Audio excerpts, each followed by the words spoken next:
Bien, ce matin, on poursuit dans cette nouvelle série, hein, Tabous, affirmations et confusion chez les chrétiens d'aujourd'hui. Des choses qui se disent ou qui s'affirment ou qu'on n'ose pas aborder parfois avec d'autres chrétiens même, euh, et la confusion souvent que ça produit dans les églises. Fait que, bienvenue à tous ceux qui vont se joindre à notre rencontre via sur le site pourchrist.com. Merci à tous ceux qui suivent fidèlement. Puis ceux aussi sur YouTube qui se sont joints. Et j'ai remarqué aussi qu'on était rendu à 4000 quelques centaines de visionnements pour l'ensemble à date. Fait que il y a des gens qui cherchent. Puis soyons assurés que c'est le Seigneur qu'on cherche. C'est le Seigneur qu'on veut glorifier en toutes choses. Bien, ce matin, on va regarder un de ces tabous ou affirmations ou confusions que ça peut amener, le légalisme biblique. Qu'est-ce que c'est ou que ça pourrait être le légalisme biblique? Mais avant, juste en rappel, hein, la semaine dernière, on avait vu la foi. Hein, oui, seulement par la foi, je peux être sauvé.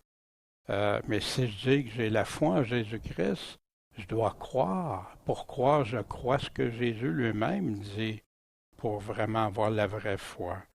Cette foi doit provenir seulement de la parole de Dieu. Elle ne peut pas venir d'ailleurs. Sinon, ça peut être à quoi bon la parole de Dieu quand Dieu parle si ce n'est pas de lui qu'on bâtit notre foi. De faire attention, parce que Jésus a tellement averti de prendre garde de ne pas se laisser séduire par des paroles qui viennent des hommes, mais de se fier à ce que lui dit. Je suis le chemin, la vérité et la vie éternelle. Il va y avoir beaucoup d'appelés qui vont suivre le chemin large, la perdition, parce qu'il va y avoir des faux bergers, c'est des loups déguisés en brebis. Ça va être des loups ravissants. Puis il avertit aussi qu'il va y avoir peu d'élus qui vont vraiment suivre le chemin étroit, mais qui vont suivre ces loups-là qui amènent à la perdition. Quelle foi peut vraiment te sauver? Hein? On avait vu la Bible, ce qu'elle dit. La foi sans les œuvres peut-elle te sauver? Aujourd'hui, il y a une barricade contre les œuvres, mais oui, les œuvres de la loi, puis aucun chrétien peut penser qu'il va être sauvé par ses œuvres. Il va être sauvé parce que la foi en Jésus-Christ qui lui demande de faire, de produire des bonnes œuvres. La foi en Jésus-Christ est inclusive. Elle n'est pas isolée dans une théologie systématique, dans un système là, qui sépare tout, qui divise sa parole, mais elle est complète, entière. Elle est essentielle pour avoir une relation personnelle avec Jésus-Christ. La foi en Jésus-Christ est dépendante des critères qu'il a lui-même établis. C'est lui qui est le roi des rois, le maître, le Seigneur. C'est lui qui établit les règles, pas nous. On avait vu hein, seulement par la foi ou par la foi seulement la différence. Un côté seulement la foi qui permet toutes sortes d'interprétations, donc le reste devient comme facultatif, ou seulement par la foi qui indique que la foi est essentielle, puis le chemin à suivre, mais ça exclut rien du reste, bien au contraire. Il y a juste ce moyen-là, c'est juste là que je peux passer, sans effacer, atténuer rien d'autre. On avait vu aussi, mais qu'est-ce que la foi en Jésus inclut ou exclut? C'est-tu l'aimer tout son cœur ou en partie, pardonner ou pas, etc. Je vous invite, si vous ne l'avez pas écouté, ou si vous voulez le reviser, de retourner au message de la semaine dernière. la foi seulement. Puis tout ce qui va être bien important, hein, c'est nous devant Dieu. Quelle est pas devant les autres seulement, mais nous devant Dieu. Quelle est notre foi? Jésus, est-ce que tu approuves ma foi? Est-ce que ma foi est conforme à tes règles? Puis pas la foi qu'on tente d'isoler du reste, de découper des choses. La vraie foi n'est jamais isolée. Partout au travers de la parole, tu vas retrouver tout ce qui inclut de croire Jésus-Christ. Hein? Le tabou, affirmation ou confusion de ce matin, c'est être légaliste ou le légalisme dans la Bible. C'est une affirmation que vous avez entendue souvent. T'es légaliste ou ça c'est du légalisme. On va le voir. Le mot lui-même n'existe pas dans la Bible, mais c'est utilisé comme un terme pour désigner ce qui est régi par la loi. C'est ça essentiellement. Ce qui se rapporte à être sous la loi, vivre sous la loi, des aspects de la loi qui contiennent des directives, des commandements, des règles. Ça, c'est ce qui est associé à du légalisme. On ne pourrait pas dire qu'il y a du légalisme sans qu'il y ait une loi. C'est un mot qui provient. C'est un terme qui a par contre dévié et changé de signification, auquel certains hommes ont ajouté une autre signification, ce qu'on va pouvoir regarder ensemble. Puis, on va regarder où est-ce qu'on trouve le légalisme dans la Bible. Sa vraie signification selon la parole de Dieu et non pas selon l'homme. Quelle application va être conforme à la Bible? Comment on peut appliquer ça, le légalisme, ou être légaliste, mais selon la Bible? Puis quelle loi nous donne la Bible seulement? On ne peut pas y ajouter des lois humaines à ça. On est dans la Bible, on parle du légalisme relié à la Bible. On ne parle pas du légalisme dans la vie du monde moderne. Puis, pour en venir à être convaincu, que ce soit le fruit d'une conviction en nous, qu'est-ce que c'est vraiment le légalisme? Pas utiliser le terme d'un mauvais escient, qui n'est pas ce que Dieu avait prévu. Puis aussi, si le terme est mal utilisé ou quand il est mal utilisé par certains, ben comment on peut y répondre, nous? Juste avant, on parlait de pièges, des pièges fréquents ou courants face à certaines affirmations récurrentes. Puis ça va revenir à presque chaque fois. C'est venu dans ce qu'on a vu, ça revient là. Mais ici, le plus grand défi aujourd'hui, c'est le syndrome du sillon qu'on va voir dans quelques instants. Tu as déjà appris ça, tu as déjà connu ça, on t'a dit ça, tu as pensé ça, puis ça maintenant c'est devenu la vérité, puis rien en dehors de ça. Ça peut être bon si tu as analysé, si tu as vraiment tout validé hors de tout doute, mais ça peut être un piège si ce n'est pas validé hors de tout doute. Les préconçus, des concepts prédéterminés sans l'avoir analysé en profondeur. La polarisation, qui veut dire je prends position d'un côté, moi je prends position de l'autre. Deux positions extrêmes qui s'entrechoquent, se contredisent, mais basées sur des opinions, des sentiments plus sans validation avec la parole de Dieu. Trop dur ou difficile, c'est pas pour aujourd'hui, ça c'était pour dans le temps, Dieu ne demanderait jamais ça, de la justification, de la rébellion à ce que Dieu a dit, ça fait partie, ça, des pièges.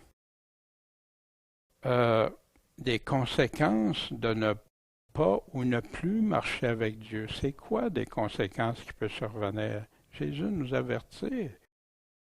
L'amour de la vérité qui est délaissé, des demi-vérités, une partie de la vérité ou toute la vérité? Des fables, des illusions, des erreurs, des mensonges?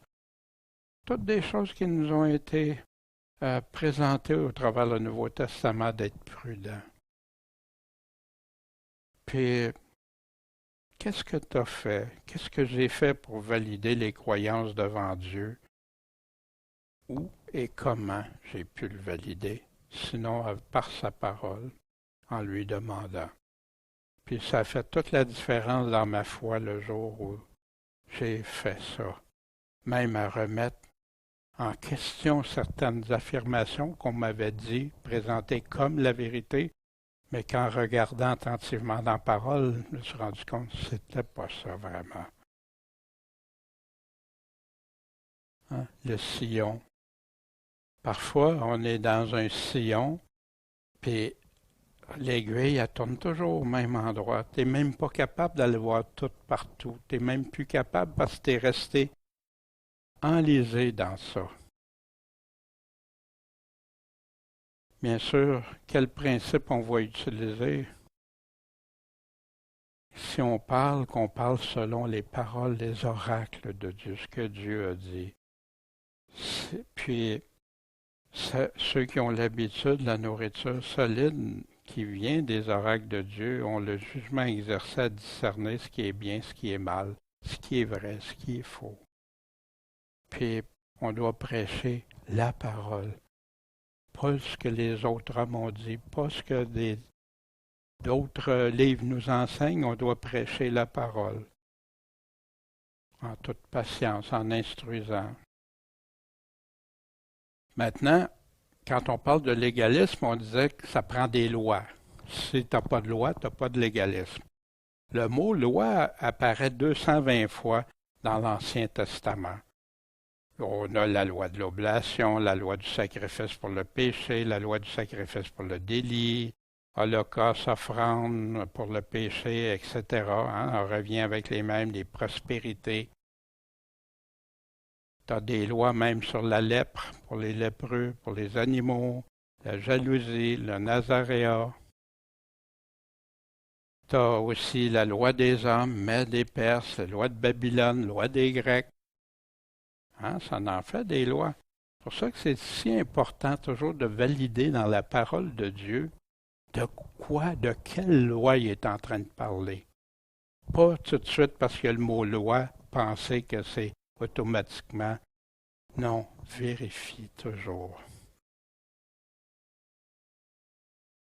C'est là le légalisme biblique, la vraie décision, la vraie définition, excusez-moi. Tout est relié dans l'Ancien Testament à la loi de Moïse, à part les lois des hommes, bien sûr. Le légalisme maintenant dans le Nouveau Testament, le mot loi apparaît 174 fois dans le Nouveau Testament. Mais de quelle loi le Nouveau Testament nous parle? Bien sûr, il y a plusieurs aspects de la loi de Moïse qui sont retrouvés et mentionnés au travers du Nouveau Testament. La loi sur la circoncision, les sacrifices, le mariage avec Dieu et son prochain, les rituels, l'hygiène, les aliments, puis etc., etc. Hein, il y en a qui ont évalué que dans l'Ancien Testament, il y avait 613 éléments dans la loi. Je n'ai pas fait le compte, là, je me suis jamais... Mais je le crois parce que des gens ont cherché et ont validé. Puis en passant, merci pour des hommes de Dieu qui ont pris la parole de Dieu à cœur, assez à cœur pour explorer, valider, chercher. Puis vous m'entendez parler souvent de théologie, pas d'un angle favorable, bien sûr, mais il y a des personnes qui sont fidèles. Mais souvent, la théologie va venir mélanger des choses, amener des gens ailleurs que la parole de Dieu. C'est là le problème. Mais si quelqu'un, dans sa théologie, garde en tête que la théologie n'est pas ce que l'homme décide, c'est pas l'étude de ce que l'homme décide, c'est ce que Dieu dit, là, ça peut être différent. C'est un grand défi pour l'Église du début, la loi, parce que tous ceux qui étaient au début dans l'Église de Jésus-Christ, étaient juifs, donc avaient été sous la loi de Moïse. Fait que vous vous souvenez, Pierre, Corneille, avec Corneille, comment Dieu a dû parler à Pierre pour que Pierre accepte, puis après ça, comment les apôtres pour qu'ils acceptent qu'un non-juif pouvait faire partie, malgré que Jésus les avait dit, avec aux Galates, aux Colossiens, la lettre aux Romains, l'Épître aux Hébreux, tout ça parlait de cette loi-là parce que c'était un grand défi de séparer cette loi de Moïse avec la nouvelle alliance en Jésus-Christ. Mais est-ce qu'il pourrait avoir un légalisme qui serait relié ou associé à la nouvelle alliance, au Nouveau Testament? C'est ce qu'on va aller vérifier, valider avec la parole de Dieu, si vous voulez bien. Le légalisme biblique du Nouveau Testament, qu'est-ce que ça peut bien être? Premièrement, Paul a dénoncé le légalisme selon la Bible, dans sa lettre aux Galates, qui dénonce fortement les gens qui veulent retourner sous la loi de Moïse, l'ancienne alliance, en mélangeant ça avec Jésus-Christ, la nouvelle alliance, la lettre aux Colossiens, la lettre aux Hébreux. Mais ce qui est bien important, c'est de se poser la question, pourquoi, de quoi il parle Paul? Paul n'attaquait pas la loi, comme certains, j'ai entendu certains que Paul attaquait la loi. Il n'attaquait pas, la loi est bonne, sainte, fait qu'il n'attaquait pas la loi. Mais il l'expliquait. Les Juifs qui croyaient en Jésus-Christ n'étaient plus sous cette loi de Moïse, mais maintenant sous Jésus-Christ qui avait payé pour eux et les libéré de la loi temporaire de Moïse, qui avait été mis là temporairement en attendant la nouvelle alliance. Mais qu'en s'obstinant à vouloir marcher sous cette ancienne alliance, en même temps que la nouvelle alliance, équivalait à annuler le grand sacrifice de l'agneau de Dieu, et avertissait aussi les non-juifs à croire humblement en Jésus-Christ, à son évangile, à ses enseignements, à sa doctrine et rien d'autre. Sinon, ce serait un autre évangile différent que Paul qualifie de devenir anathème. Wow! Une malédiction de Dieu. C'est sérieux. Mais Paul avait lutté contre ça au début, lui-même qui avait été sous la loi de Moïse. Et voici, n'ajoute rien à ces paroles de peur que Dieu ne te reprenne et que tu sois trouvé menteur. Ce passage-là m'a été salutaire. Ainsi, vous avez anéanti le commandement de Dieu, comment? Par votre tradition, par vos enseignements, vos commandements d'hommes. Voici l'avertissement que Jésus donne. Fait que soyons fidèles à Jésus-Christ, soyons fidèles à ce que lui nous dit. Voici la forme de légalisme que Jésus a dénoncée. Est-ce que Jésus a dénoncé parce que les Juifs suivaient la loi de Moïse? Non, on ne retrouve pas ça. Allons voir ici. Voici la forme de légalisme que Jésus dénonçait. Malheur à vous, docteurs de la loi. Pourquoi? Parce que vous chargez les hommes de fardeaux qu'ils ne peuvent porter et vous-même vous n'y touchez pas du doigt. Mais qu'est-ce qui se passait? Les docteurs de la loi ne restaient pas juste dans la loi de Dieu. Il y avait le Talmud, il y avait les écrits des rabbins qui allaient vérifier, chercher des réponses. Ce n'était plus Dieu, puis plein de choses avaient été additionnées à la parole de Dieu.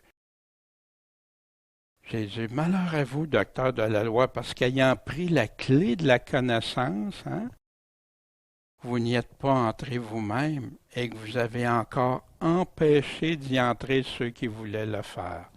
Comme aujourd'hui, il y en a qui prêchent au nom de Dieu puis qui empêchent d'écouter vraiment ce que Dieu dit. La loi a été donnée par Moïse, mais la grâce et la vérité sont venues comme par qui? Par Jésus-Christ. Fait que Jésus est venu pour nous amener la faveur de Dieu, cette faveur qu'on avait tant besoin. Puis la vérité, il est la vérité. Quand il parle, c'est la vérité. Voici le genre de légalisme que Jésus a pris clairement position contre. Alors Jésus parla au peuple et à qui? À ses disciples. Fait que je pense que ça peut nous inclure, nous aussi. Hein? Les scribes et les pharisiens sont assis dans la chair de Moïse. Hein? Ils font des prédications dans la chair de Moïse. Observez donc et faites tout ce qu'ils vous disent d'observer, mais faites pas comme ils font, parce qu'ils disent, puis ils le font pas. Ils vous mettent un fardeau, ils vous disent faites ci, faites ça, mais ils font pas. Comme quelqu'un qui prêcherait Jésus-Christ, puis l'obéissance, puis tout ça, puis qui n'y obéit pas. Ça donne quoi? Voici, il lie des fardeaux pesants et insupportables et le mettent sur les épaules des hommes, mais ils ne veulent pas les remuer du doigt. La loi de Dieu n'était pas si dure. La loi de Dieu était juste bonne et sainte, que Paul nous dit. Donc, il y en a qui ont suivi, il y en a qui ont été déclarés justes. Ils ont suivi ce que Dieu demandait. Mais eux, ils vous mettent des fardeaux, puis ils ne sont pas capables de les faire. Ils font toute leur action afin que les hommes les voient. Regardez. Regardez-moi, regardez-nous. Puis ils portent de larges phylactères. Hein, qui on voit aujourd'hui qui porte ça, des larges phylactères? Ils allongent les franges de leurs vêtements. Ils aiment les premières places dans les festins, les premiers sièges dans les synagogues. Ils aiment être salués dans les places publiques. Moi, quand je lisais ça, même juste avant ma conversion, quand je lisais ça dans le Nouveau Testament, ils décrivent la religion que j'ai crue, moi. Et à être appelé par les hommes maître, maître, hein, chef, chef. Mais vous, ne vous faites pas appeler maître, parce que vous n'avez qu'un maître, le Christ. Et pour vous, vous êtes tous frères. Et n'appelez personne sur la terre votre Père, parce que vous n'avez qu'un seul Père. Il parle du côté spirituel, et c'est comment qu'on peut appeler un homme Saint-Père à la place de Dieu? Celui qui est dans les cieux, c'est ce Père-là. Ne vous faites pas appeler docteur, car vous n'avez qu'un seul docteur. C'est qui? Le Christ. Tout ce qu'on a comme prédication, comme foi, comme parole, ça doit provenir du grand enseignant, le grand maître, le grand Seigneur Tout-Puissant, pas d'ailleurs. Quiconque s'élèvera sera abaissé, quiconque s'abaissera sera élevé. L'humilité, c'est toi Dieu qui as raison, pas moi l'homme. L'utilisation moderne du terme légalisme versus la définition biblique. Le concept du légalisme, ça existe dans la Bible. Hein? On a vu, il y a des lois, donc ça existe. Mais il est utilisé par certains avec une toute autre signification que celle de la Bible. La plupart du temps, c'est utilisé pour se justifier à ne pas se soumettre au Seigneur, malheureusement. Puis ils ont pris ça de certains enseignements. Non, t'es pas... puis on leur donne la pleine liberté en Jésus-Christ. Mais on va y revenir, on va voir ça tantôt. Ou j'ai vu ça souvent quand les personnes sont à court de paroles bibliques. On parle, on échange, voici ce que Dieu dit. Fait que là, tu dis, regarde, Jésus, il sait qu'est-ce qu'il dit. Puis là, tout à coup, le mot légaliste apparaît. Tu es un légaliste. C'est du légalisme. Attends, c'est parce que c'est pas moi qui dis ça, là, c'est Et les personnes s'en servent, excusez, comme attaque personnelle souvent, malheureusement. Ils réagissent, hein, ils se sentent coincés, fait qu'au lieu de... Puis plusieurs ont déjà pris le Bible puis tassé le Bible parce que non, c'est plus la Bible qui parle. Moi, c'est ça ma croyance, puis ça va rester comme ça. C'est souvent utilisé aussi pour faire taire quelqu'un. Non, non, tu me diras pas ça, c'est des légalistes. Mais je ne veux pas te dire ma pensée, je veux juste te montrer ce que Jésus dit. Pour paralyser les personnes, c'est un mot légaliste que les chrétiens, c'est devenu comme du terrorisme chez le chrétien. Hein, dis-moi pas que je suis un légaliste, c'est une des pires affaires que tu peux me dire. Ou mépriser ou condamner ceux qui ne veulent pas se soumettre aux paroles du Seigneur. Condamner, c'est-à-dire ceux qui veulent se soumettre aux, aux paroles du Seigneur. Mais pourquoi tant vouloir faire taire ou diminuer les paroles de Jésus-Christ et de ses apôtres? Moi, ça me fait plaisir quand quelqu'un arrive et me présente sa Bible et me dit regarde, qu'est-ce que le Seigneur dit ici, ou regarde ça, on va regarder ça. Wow, merci, ça c'est de la nourriture qu'on va regarder. On va regarder ça ensemble, on va l'explorer, on va trouver qu'est-ce que ça veut dire. Ensemble, si on ne le sait pas déjà, ou si on le sait déjà, puis ça nous renforce, amen. Puis si on n'est pas d'accord, on va le regarder, puis on va demander à Dieu. Dieu va nous le montrer, mais pas avec des versets découpés, avec l'ensemble de sa parole. Pourquoi tant vouloir faire taire les paroles de Jésus et de ses apôtres, mépriser les propres paroles du Seigneur même? Toi, tu te considères-tu légaliste parce que tu veux obéir aux paroles du Seigneur et à ses commandements? Pourquoi plusieurs affirment que obéir aux commandements du Seigneur, c'est du légalisme? Ou considères-tu que lui obéir, c'est être un légaliste, justement? Moi, je ne crois pas être légaliste dans le sens de suivre la loi de Moïse parce que j'obéis à Jésus-Christ, parce que je veux obéir à ce qu'il me dit. Est-ce qu'on peut ajouter une autre signification que la Bible donne? Est-ce que c'est une vérité ou une erreur, une fable ou une vérité? Allons voir ce que le légalisme ne peut pas être dans la Bible, positionné par le Seigneur même. Le légalisme dans la Bible ne peut absolument pas être associé avec le fait d'enseigner aux autres. C'est ce que Christ lui-même nous a commandé quand il nous a dit « Allez donc, instruisez toutes les nations, les baptisant au nom du Père, du Fils et du Saint-Esprit. » Et en faisant quoi? En leur apprenant à garder tout ce que je vous ai commandé, tous les commandements que je vous ai donnés, montrez-leur à pratiquer ça, à appliquer ça. Puis voici, je suis avec vous jusqu'à la fin. Ça veut dire ça que si le légalisme, c'est obéir aux commandements de Jésus, ça voudrait dire que les apôtres auraient tous été des légalistes selon la définition humaine moderne. Sinon, c'est Jésus-Christ même qu'on accuse indirectement d'être légaliste. C'est lui qui nous a donné cette mission-là, cet ordre-là. Paul qui dit à Timothée ici, hein,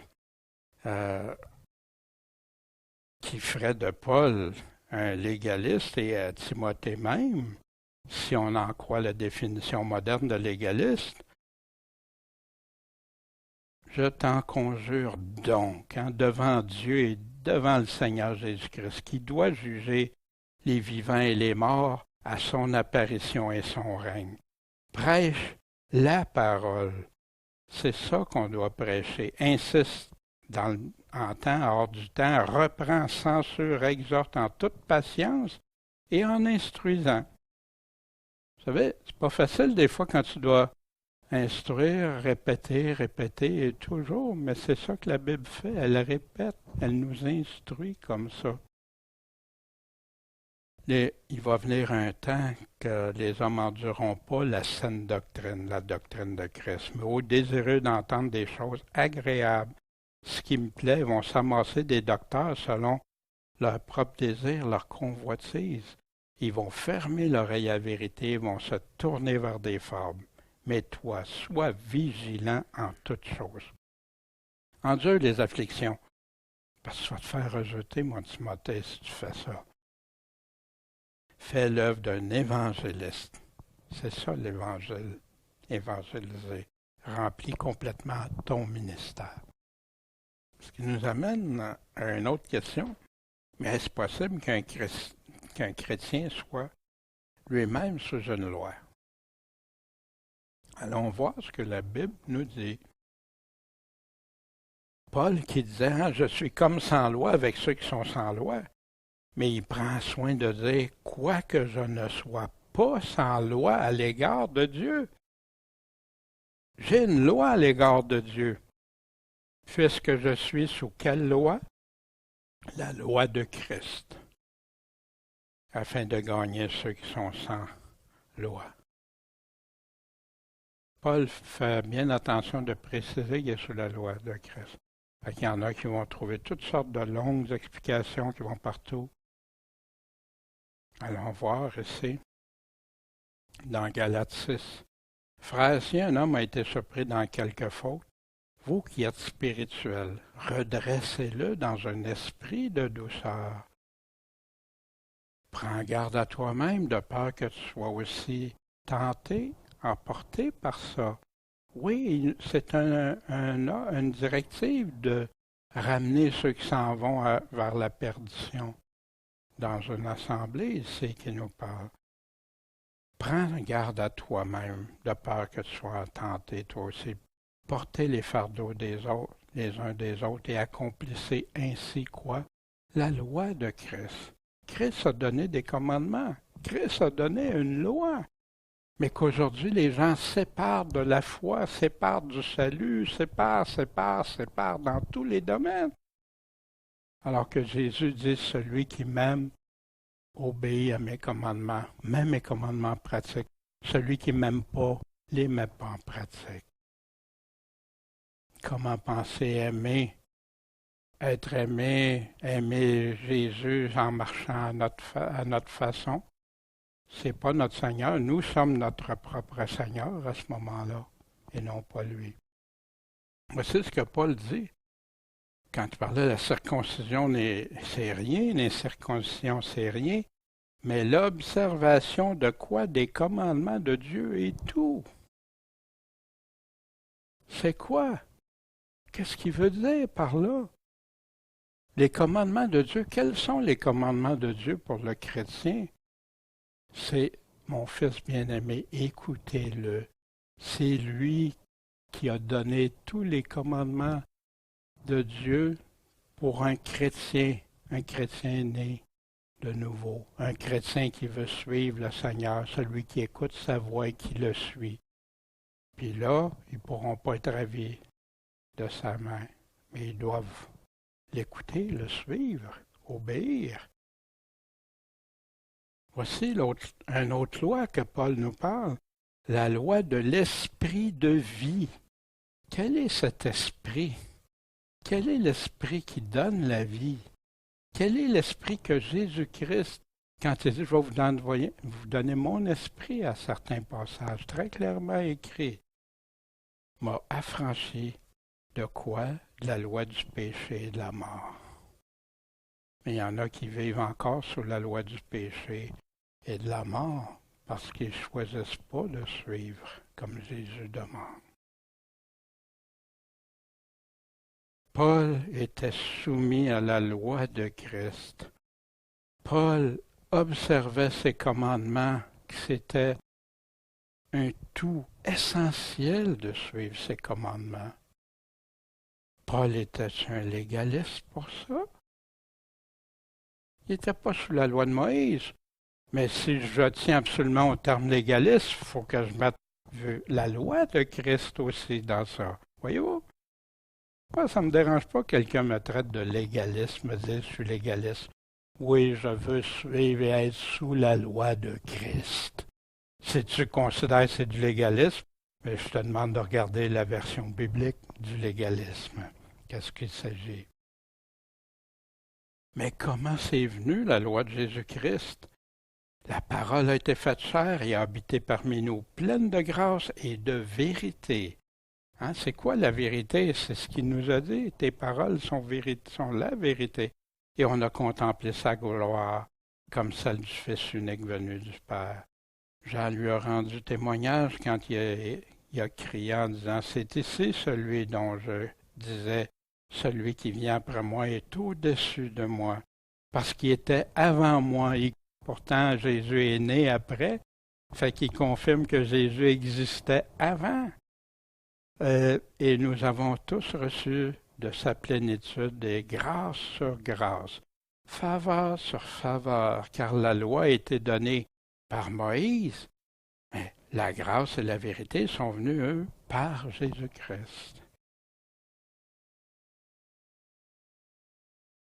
Voici, mais elle est venue de où la loi de Jésus-Christ? Il est devenu la parole vivante, la parole faite chair pour nous venir nous dire ce que le Père lui avait dit. Écoutez-le.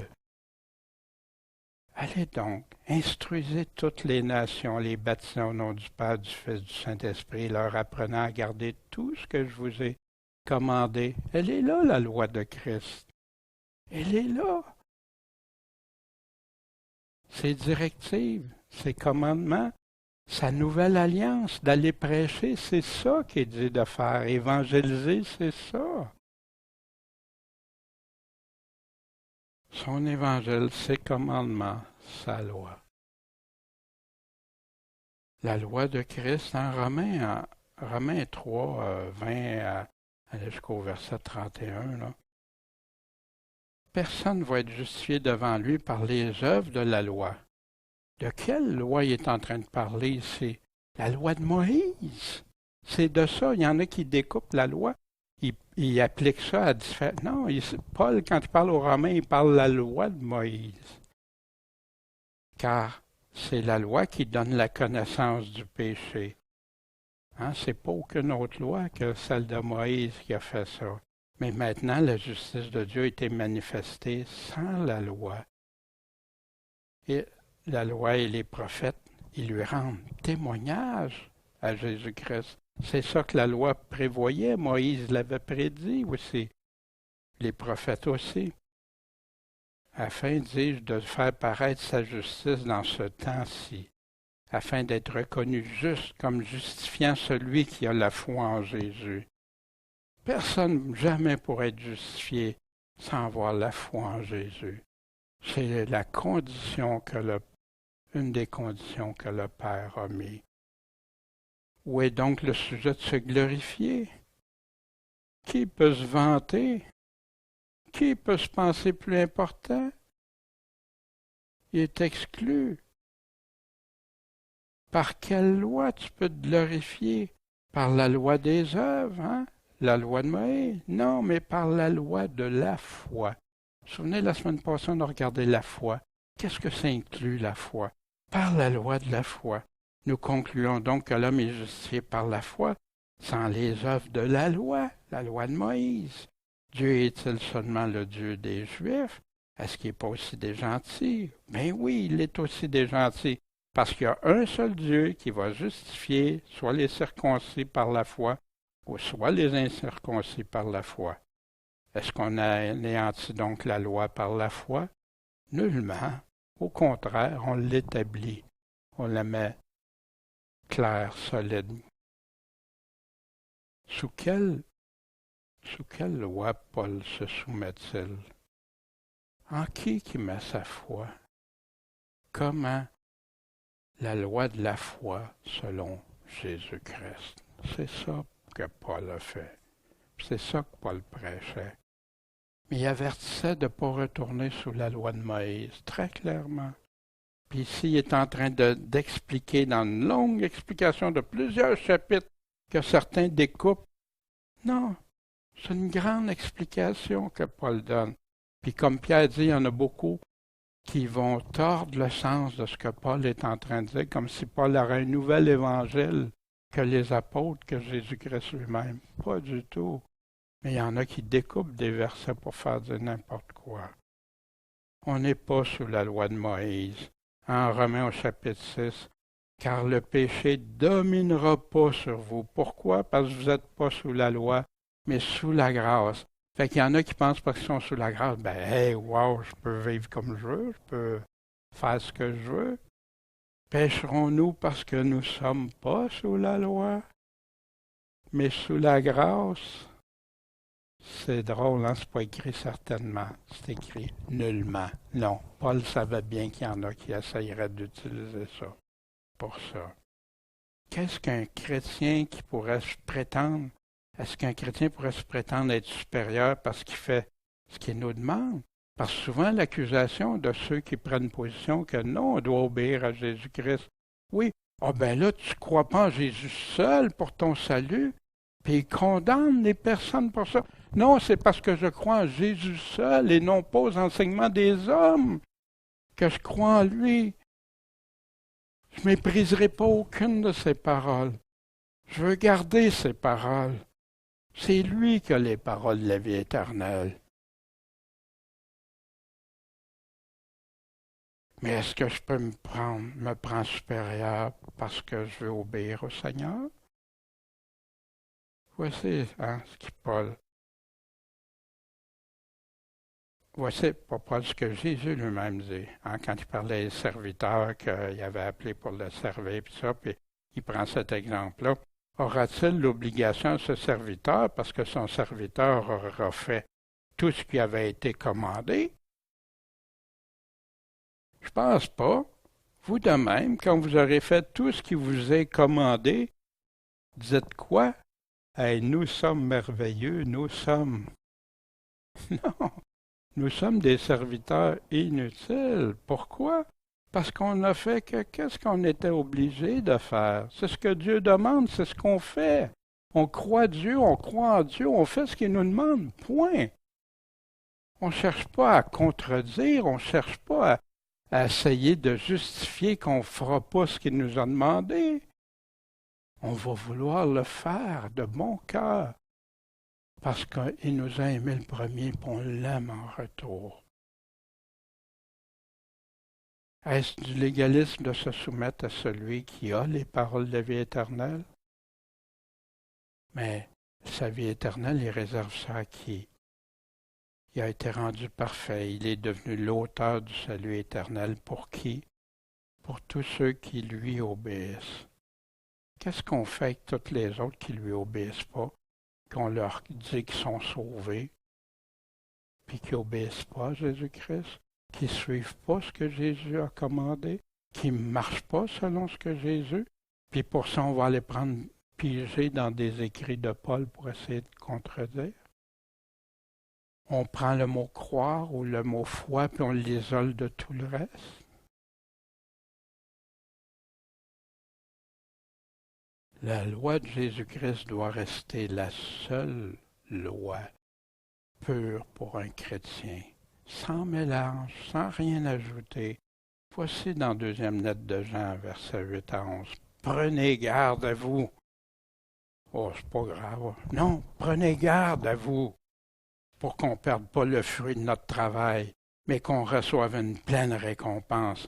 Quiconque est transgresseur, qui transgresse la loi, la doctrine de Christ, n'a pas Dieu. Est-ce que c'est clair? Ils vont prétendre qu'ils connaissent Dieu. Les loups ravissants, c'est là. Ils vont enseigner, ils vont dire aux gens, ils vont leur promettre la liberté, ils vont leur promettre plein de choses. Oui, à partir des paroles que Dieu a dit, mais sans tout prendre ce que Dieu a dit, en sélectionnant juste les choses agréables. Sans prendre des avertissements. Si celui qui demeure dans la doctrine de Christ a le Père et le Fils. Mais c'est quoi la doctrine de Christ? Hein? qu'est-ce que vous pensez que c'est? Son évangile, sa parole, ses commandements. Si quelqu'un vient à vous, il n'apporte pas cette doctrine, celle de Christ. Recevez-les pas dans votre maison et ne le saluez pas, parce que celui qui le salue, il participe à ses mauvaises œuvres. C'est la volonté de Dieu pour un chrétien de participer aux mauvaises œuvres ou séparez-vous, mon peuple. Si quelqu'un veut faire la volonté de Dieu, il va connaître si ma doctrine est de Dieu ou si je parle de mon chef. Ce verset-là a été déterminant dans ma conversion parce que j'en étais rendu à croire que la Bible était vraie. J'en étais rendu à croire à plein de choses. Puis Jésus, j'hésitais parce que il se décrit comme étant Dieu, tu sais, puis j'avais de la misère avec ça.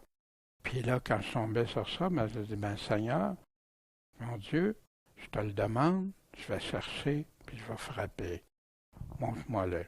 C'est pas long, le Seigneur Jésus répond à ça. Hein? Il m'a prouvé qu'il parlait vraiment au nom de Dieu. Puis qu'est-ce qu'ils faisaient ceux qui croyaient dans la doctrine de Christ? Ils suivaient la doctrine des apôtres.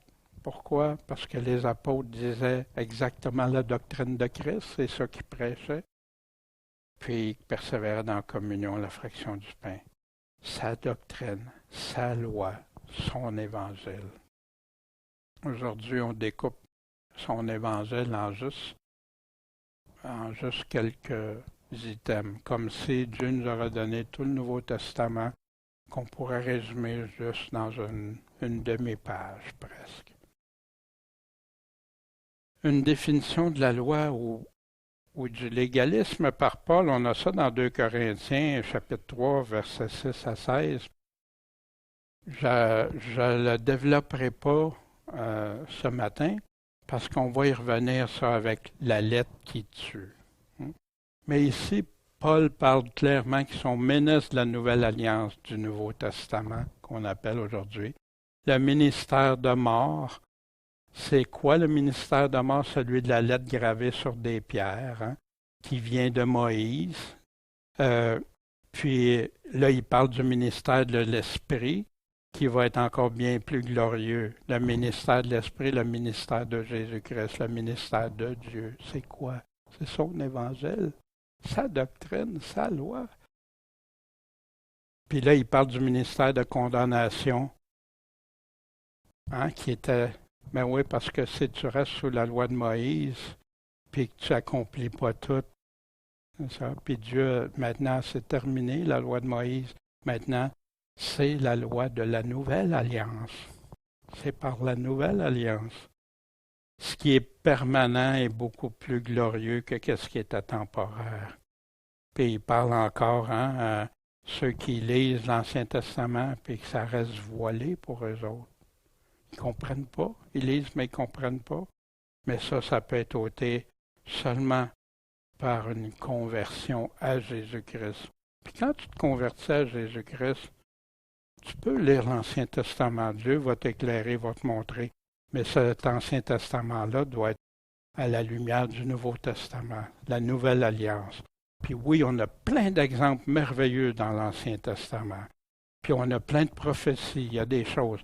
Mais la partie qui concerne la loi de Moïse, celle-là, il dit, si on veut retourner là-dessus, on peut devenir anathème. On peut mépriser la grâce de Dieu comme ça. Annuler la grâce de Dieu. C'est sérieux.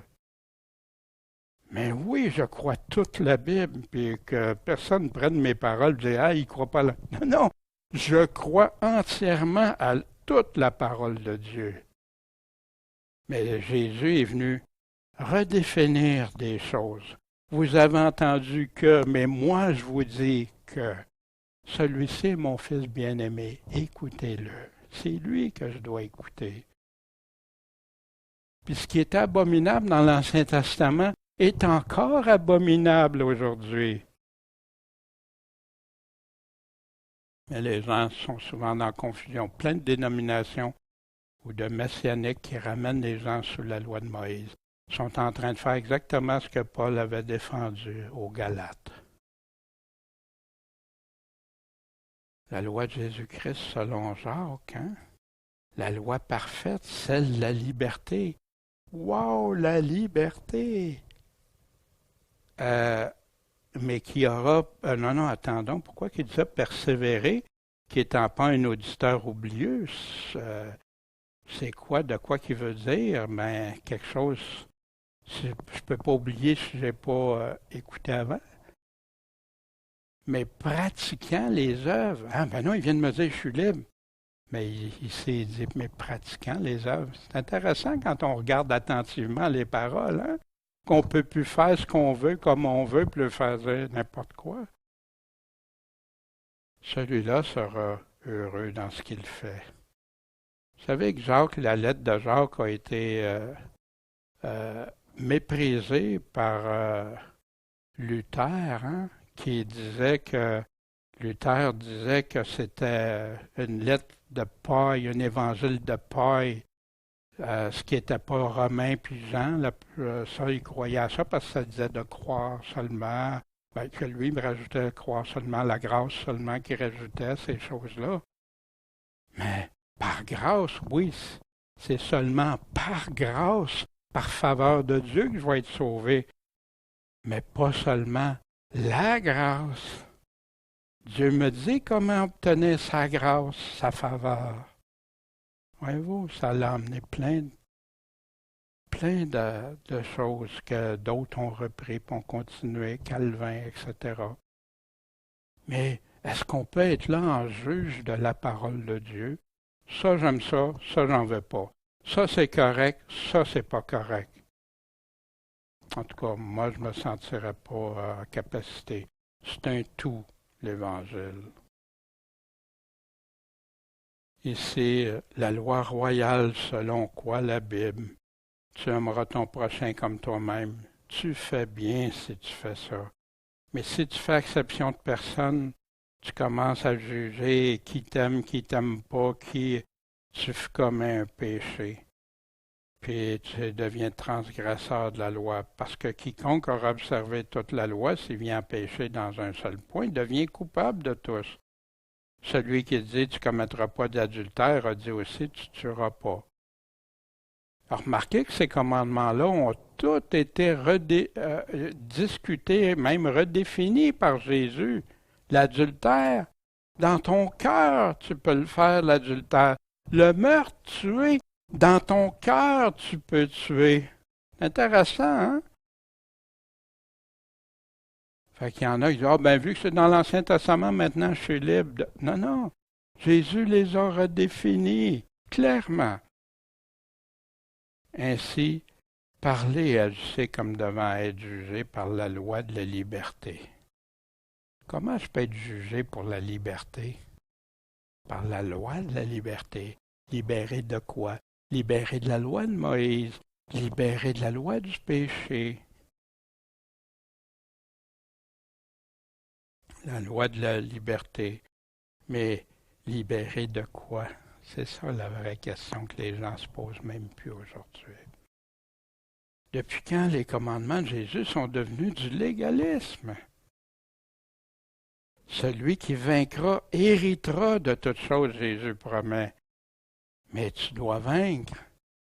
Je serai son Dieu, il sera mon fils. Mais pour les lâches, les incrédules, les abominables, les meurtriers, les fornicateurs, les empoisonneurs, les idolâtres et tous les menteurs, leur part est dans l'étang de feu ardent et de soufre. Ceci est la seconde mort. Il dit un peu plus loin, puis ça c'est dans les derniers chapitres, 21, puis là c'est le 22. Il me dit aussi, scelle les paroles de la prophétie de ce livre. Pourquoi? Parce que le temps est proche. Que celui qui est injuste soit encore injuste, que celui qui est souillé, se souille encore, mais que celui qui est juste devienne encore plus juste, et que celui qui est saint se sanctifie encore davantage. de progrès en progrès, de mieux en mieux pour être selon Dieu.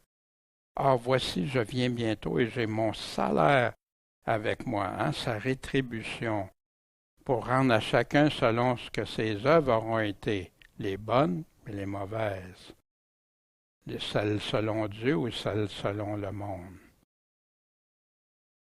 Je suis l'alpha et l'oméga, le premier, le dernier, le commencement et la fin. Qu'est-ce qu'il nous dit, le commencement et la fin? Heureux ceux qui observent ses commandements, dans quel but? Afin d'avoir droit à l'arbre de vie. L'arbre de vie qui signifie la vie éternelle et d'entrer par les portes dans la ville, cette nouvelle Jérusalem, ces cieux, nouveaux cieux extraordinaires, la place, la nouvelle Jérusalem, où Dieu même habite et le Seigneur. Mais dehors seront les impudiques, les empoisonneurs, les fornicateurs, les meurtriers, les idolâtres, et quiconque aime et pratique le mensonge. Ils vont être où, eux autres? Jésus l'a déjà dit au chapitre 21, dans les temps de feu. Fait qu'il y en a qui disent, ils seront juste en dehors de la ville. Ah ouais? Ils vont être dans les temps de feu en dehors de la ville, ouais. En pleine confrontation avec les paroles de Jésus, d'oser affirmer que obéir au commandement de Jésus, c'est du légalisme. Je l'ai entendu, réentendu. Il y en a d'autres qui sont moins directs, il y en a d'autres qui disent oui, les commandements de Jésus, c'est important, mais ça, c'est pas pour ton salut, ça n'a rien à voir avec ton salut. Ah ouais? Où Jésus dit ça? Celui qui m'aime obéit à mes commandements. Celui qui m'aime pas, obéit pas.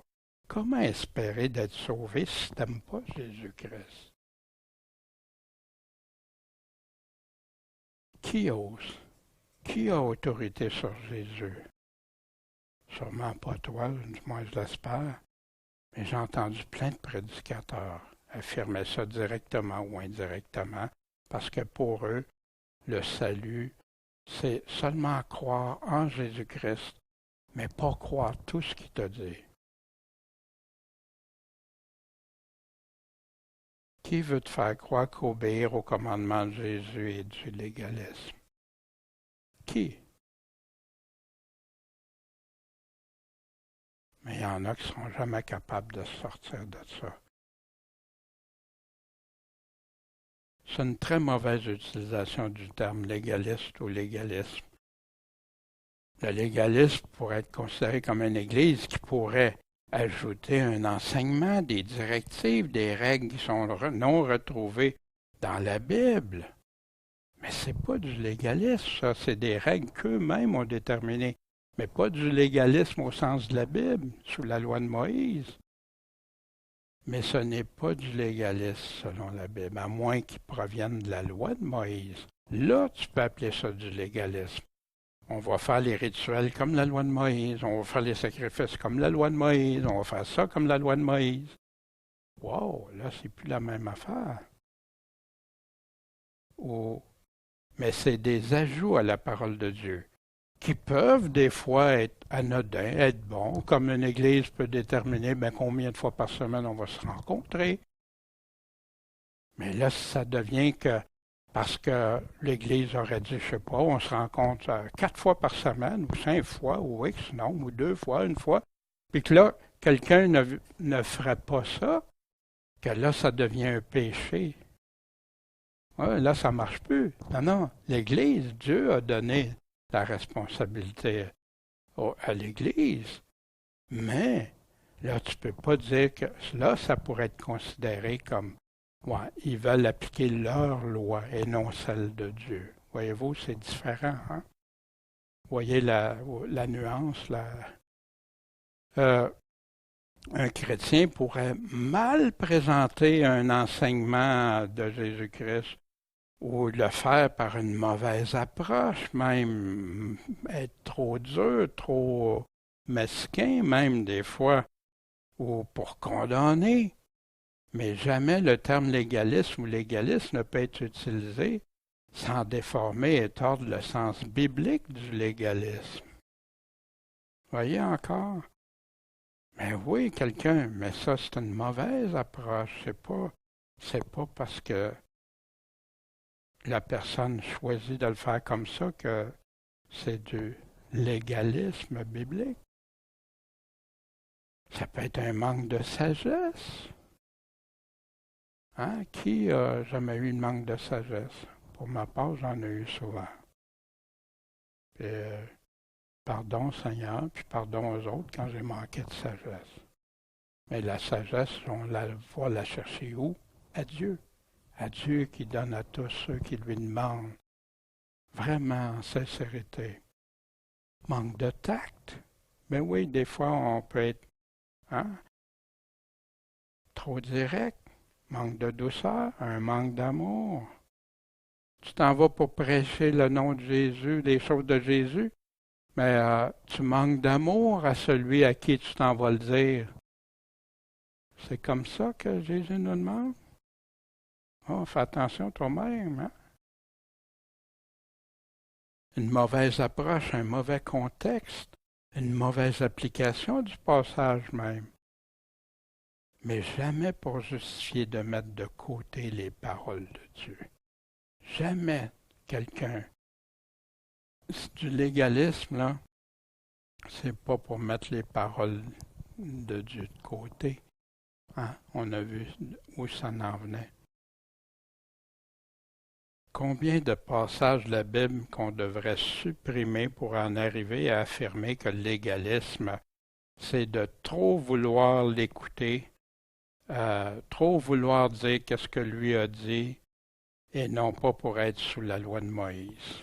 Est-ce la vérité ou un mensonge?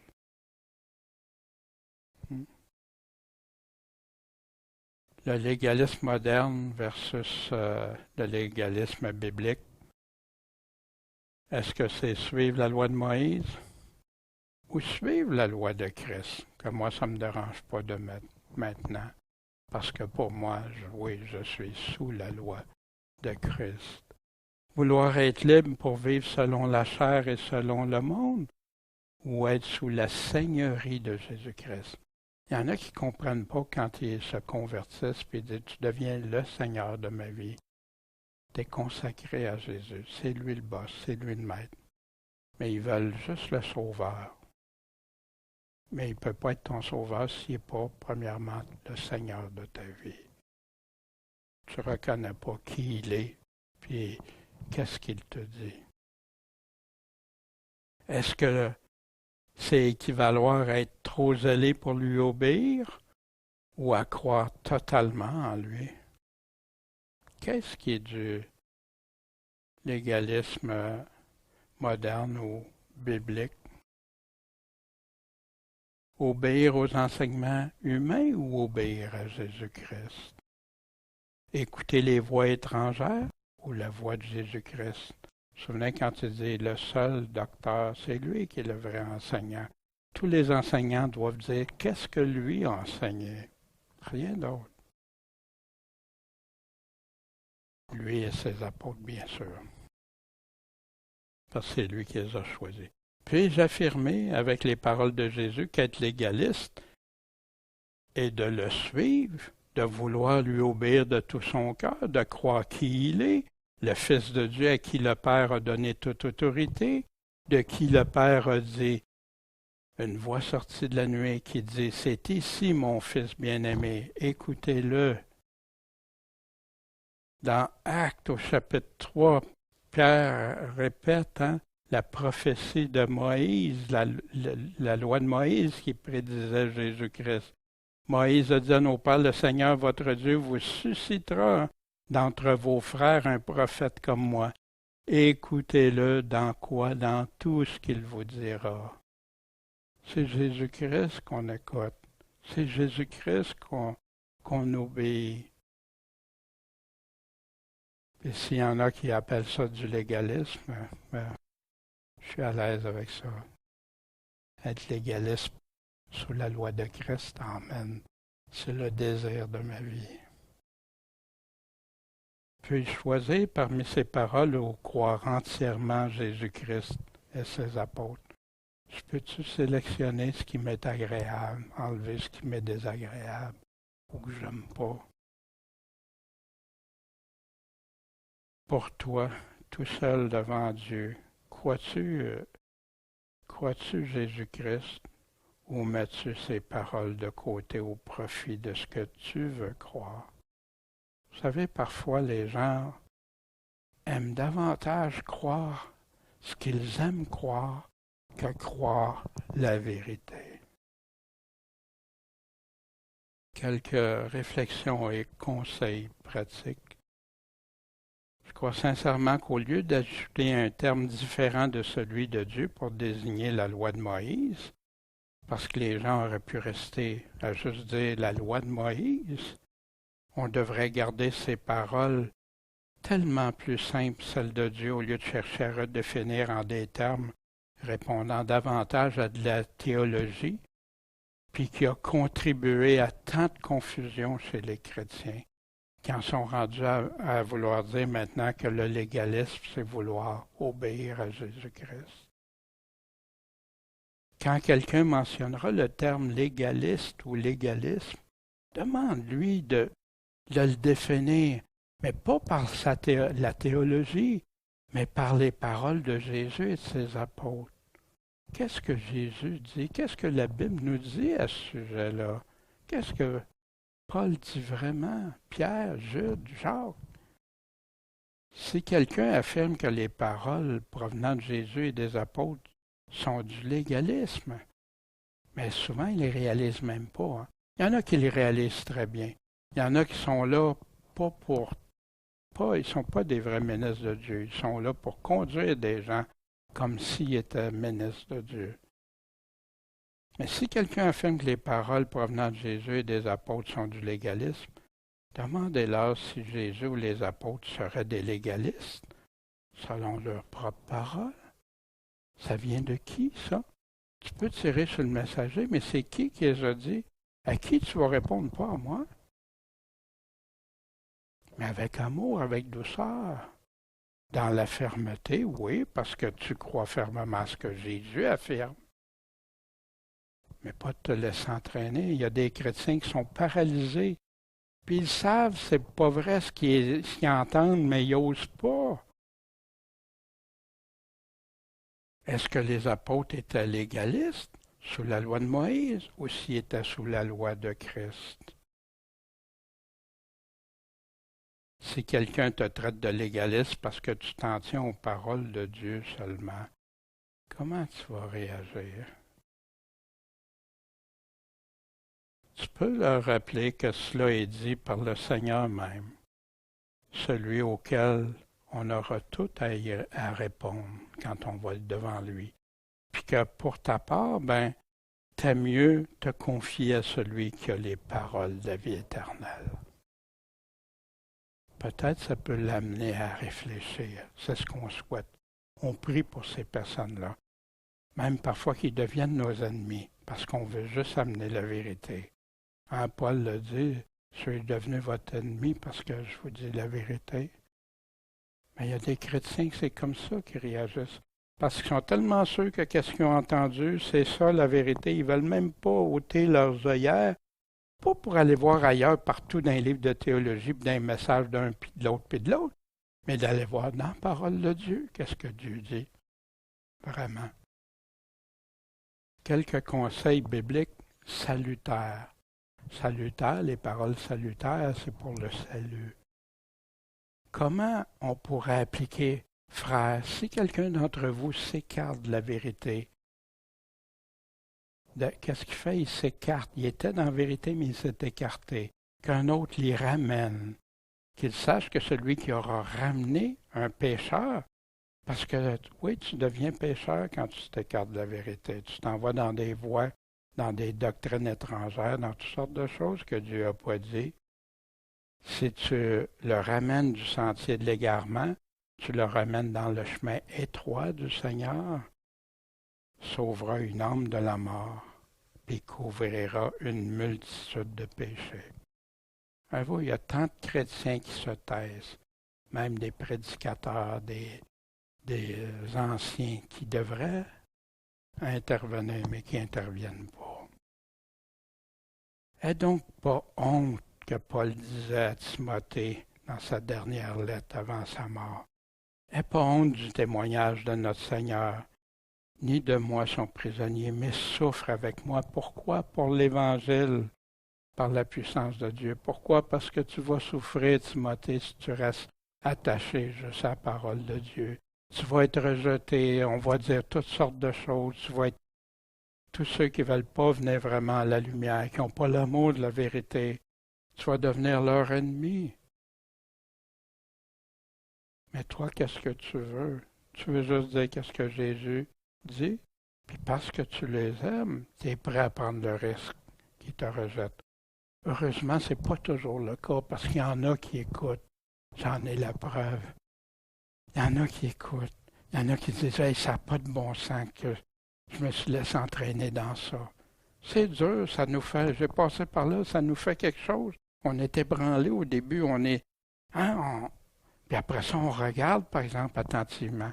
Jésus, je ne veux pas me laisser entraîner ni d'un bord ni de l'autre. Je veux voir toi ce que tu me dis. Qu'est-ce que servirait à un homme de gagner tout le monde s'il perd son âme? Qu'est-ce que tu peux donner en échange de ton âme, Jésus dit? Parce que quiconque aura eu honte de moi, et de mes paroles, ça c'est oublié souvent, parmi cette race adultère et pécheresse. Donc, est-ce qu'on est dans une race adultère et pécheresse de nos jours? Ça l'était dans le temps. Est-ce que ça l'est comment aujourd'hui? Le Fils de l'homme aura aussi honte de lui quand il viendra dans la gloire de son Père avec les saints anges. Ça m'a ébranlé. J'ai dit, Seigneur, je ne veux jamais avoir honte de toi et de tes paroles. Je veux.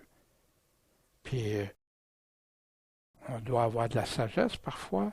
C'est pas d'aller puis se placer sur le coin d'une rue puis crier comme j'ai déjà vu. Je les juge pas. Ça leur appartient. Si Dieu les emmène à faire ça, ça leur appartient. Mais c'est d'arriver, Seigneur, quand je dois tenir position pour toi, quand je dois parler en ton nom, quand je dois faire quelque chose pour l'amour d'une âme qui s'en va à perdition, qu'est-ce que je suis prêt à faire? Est-ce que je vais avoir honte de tes paroles? Est-ce que je vais les taire, les cacher? Ou si je vais oser les amener? Comme toi, tu vas oser me déclarer que tu n'as pas honte de moi ou que tu as honte de moi. Laisse-toi pas paralyser ou empêcher de faire la volonté de Dieu parce que quelqu'un t'accuse d'être un légaliste. OK? Puis, il y en a qui gagnent comme ça. Puis dans les églises, c'est pour ça que le mensonge peut prendre tant de force. C'est parce qu'il y en a qui savent que c'est pas ça, mais ils se taisent. Ah ben, ils vont m'écarter. Ça m'est arrivé. Ouais. Puis resté avec des gens qui méprisent les paroles du Seigneur ou des gens qui veulent les paroles du Seigneur, qu'est-ce que vous pensez qui est le choix à faire? Voici ce que Dieu prédit vers la fin à l'époque moderne. Le psaume 2. Pourquoi ce tumulte parmi les nations? Qu'est-ce qui se passe? Et pourquoi les peuples projettent-ils des choses vaines? Les rois de la terre se sont levés et les princes se sont concertés ensemble. Contre qui? Contre l'Éternel et contre son oint, son fils. Rompons leurs liens, disent-ils. Jetons loin de nous leurs cordes. On n'en veut pas. On veut la pleine liberté. Celui qui est assis dans les cieux s'en rira. Le Seigneur se moquera d'eux. Alors il leur parlera dans sa colère. Il les épouvantera dans son courroux. Le retour de Jésus, ça va être terrible pour ceux qui vont se moquer de lui, rire de lui, mépriser ce qu'il a dit. Et moi, dira-t-il, j'ai consacré mon roi sur Sion, Jésus-Christ, ma montagne sainte. Je publierai le décret de l'Éternel. Il m'a dit, tu es mon fils aujourd'hui. Je t'ai engendré, demande-moi, puis je te donnerai les nations pour héritage et pour possession les bouts de la terre. Tu les briseras avec un sceptre de fer, tu les mettras en pièces comme un vase de potier. Donc maintenant, ô roi, regardez Dieu. Il attire leur attention, puis voici. Est-ce que Dieu, c'est ça qu'il veut? Non, donc maintenant, ô roi, ayez de l'intelligence, recevez l'instruction. Quelle instruction? Celle de Dieu. Juge de la terre, hein? Servez l'Éternel avec crainte, réjouissez-vous avec tremblement, rendez hommage au Fils de peur qu'il ne s'irrite et que vous ne périssiez dans votre voie, quand sa colère s'enflammera. Comment? Tout à coup. Heureux tous ceux qui se confient en lui. Mais savez-vous, il n'y a pas juste le monde, parce qu'il y a beaucoup d'églises qui sont devenues comme le monde. Il y a beaucoup d'églises qui disent, détachons nos liens. La doctrine de Christ est devenue... non. Puis le Seigneur nous parle au travers Paul aussi de l'apostasie, ce qui va se produire vers la fin pour l'Église qui va entrer dans une rébellion, l'apostasie, l'abandon de la foi. En conclusion, quelles sont les tiennes, tes conclusions à propos du légalisme? Qu'est-ce que tu en penses? Comment pourrais-tu répondre avec douceur, amour, tout en demeurant ferme à quelqu'un qui te traiterait de légaliste, simplement parce que tu vas dire ce que la parole de Dieu dit, par amour, un frère, pas pour l'attaquer, le détruire ou l'accuser, non, pour lui montrer ce que Dieu dit, que son âme est précieuse. Est-ce qu'il y aurait des christophobes dans l'Église? Hein? On utilise ça, les mots phobes, pour toutes sortes de choses, hein? Mais dans l'Église, il y en a, je crois, qui sont rendus à cette étape-là. Que Christ est de trop. Christ viendra à leur Église, puis il se ferait probablement mettre à la porte avec l'étiquette de légaliste comme pour les apôtres. Quelle tristesse! Est-ce que c'est ça que Dieu veut? Non. Il veut que tous en viennent à se repentir, puis suivre le Seigneur. C'est pas ceux qui vont dire Seigneur, Seigneur. C'est ceux qui vont faire la volonté du Seigneur. Ces christophobes à qui ces paroles ne leur parlent même plus. Il y a certains qui aiment davantage ce qu'ils veulent croire que ce que Jésus a dit de croire. Pourquoi tellement s'acharner à contredire Jésus, à faire douter, même à rejeter ses paroles? Notre Seigneur et Sauveur lui-même. Ça n'a aucun bon sens. Qui profite? Qui en profite? Tu vas-tu profiter de ça? Vas-tu en profiter? Mais à qui ça peut profiter? Vous vous souvenez dans Genèse 3, Dieu a-t-il vraiment dit, vous ne mourrez pas même si vous désobéissez à Dieu? Faites-moi confiance. Hein? C'est qui parle comme ça? Il veut que les gens, par la séduction, vont venir à le suivre, lui et ceux qui œuvrent pour lui. Il y en a qui le savent, qui œuvrent pour lui. Il y en a qui ne le réalisent même pas. Parce que comme un disque, un sillon, ils répètent ce qu'ils ont appris du sillon, puis ils répètent, puis je ne parle pas juste du légalisme, là, je parle en ce qui concerne le salut, ce qui concerne plein d'affaires. Voici ce que Jésus nous dit. Apprenez-leur à garder tout ce que je vous ai commandé. Puis, en partant, en premier, baptisez-les. Ce n'est pas une option, à mon sens, à moi. Baptisez-les. Imaginez commencer à découper un des premiers commandements qu'il donne. Ça part pas très bien. Et voici, je suis avec vous tous les jours jusqu'à la fin du monde. Amen.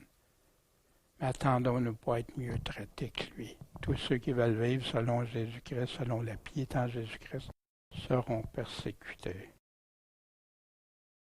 Puis, un passage à ne pas oublier.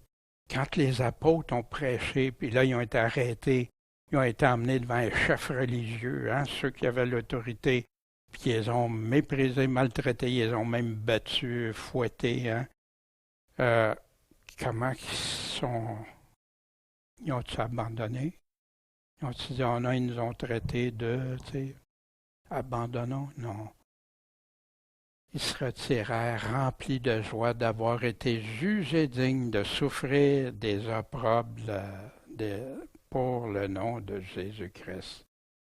Puis qu'est-ce qu'ils ont fait par après? Ils ont arrêté parce que, non, Pierre a dit, il vaut mieux obéir. À qui on doit obéir? Aux hommes ou à Dieu?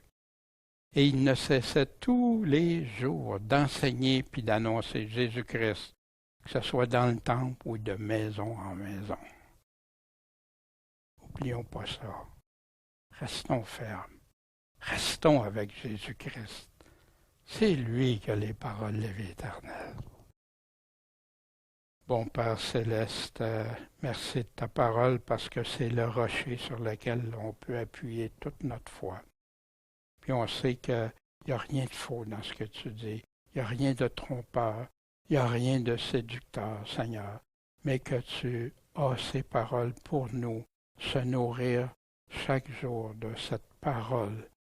Seigneur, je te prie pour ceux qui sont probablement ébranlés après avoir entendu tout ça, que tu viennes leur donner cet amour de vérité assez fort que ce soit toi qu'ils cherchent, Seigneur, qu'ils se tournent vers toi, puis Seigneur, qu'on s'en réjouisse un jour à ton retour, tous ensemble. Seigneur, personne n'est au-dessus de personne, mais c'est toi qui es au-dessus de nous, c'est toi qui établis les règles. Et c'est toi qu'on veut aimer et suivre. Merci, Seigneur. Puis je te prie, s'il y a des personnes qui enseignent ta parole, Seigneur, protège-les à ne dire que ce que tu as dit, comme tu l'as dit. Guide-les. Puis, Seigneur, rends-nous tous les chrétiens qui t'aiment de cette façon, comme tu l'as établi, de te suivre, de t'aimer, d'obéir. Seigneur, bénis-nous, fortifie-nous tous ensemble.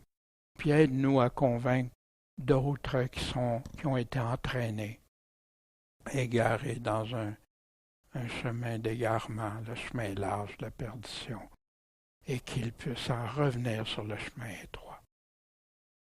Seigneur, c'est la mission que tu nous as donnée. C'est celle qu'on va accomplir. En ton saint nom, Jésus-Christ, le Maître, le Seigneur, on est sous ta seigneurie, Seigneur, notre Sauveur bien-aimé.